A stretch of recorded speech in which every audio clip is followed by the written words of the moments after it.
My name is Ken Brown. I'm 76 years old. I live in Highland Park, Illinois. And I'm a 12-year pancreatic cancer survivor.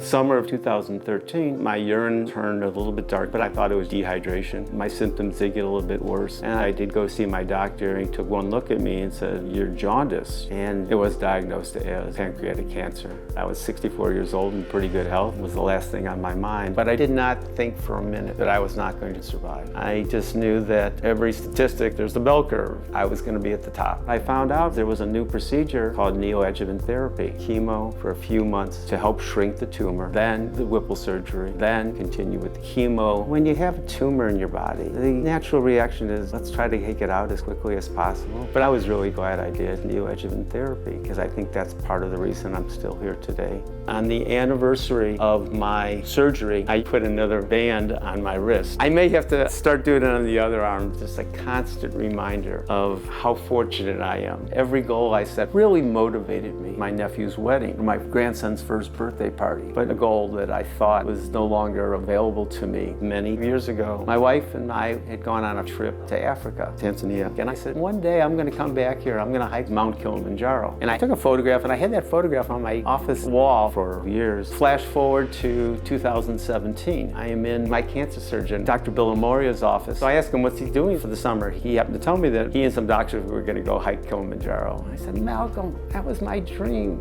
I really wanted to go there. And without missing a beat, he said, come with us. I'm 67 years old at that time. And I said, Malcolm, that ship sailed a long time ago, but thank you for the offer. And I mentioned to my daughter-in-law, and she said, stop and think about this. If you had not even asked him that offhanded, you wouldn't know he was going. Why don't you try this? And I thought about it, and I asked my wife, I asked my heart doctor, who said no. And he said, Ken, it's Kilimanjaro.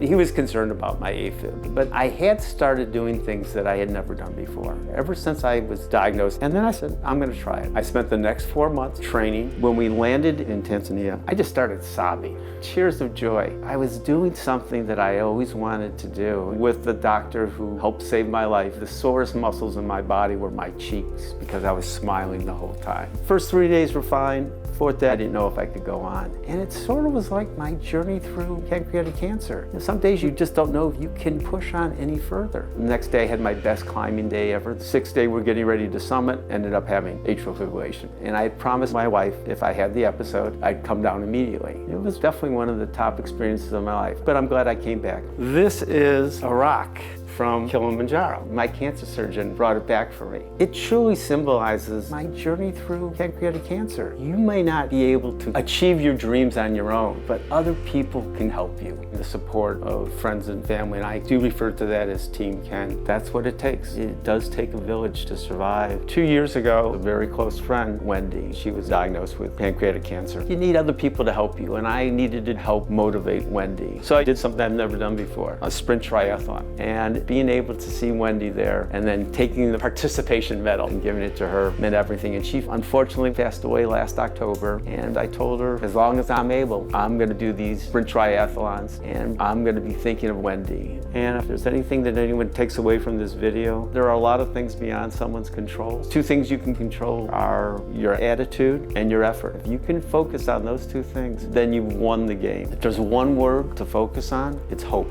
As long as you are alive, you should have hope.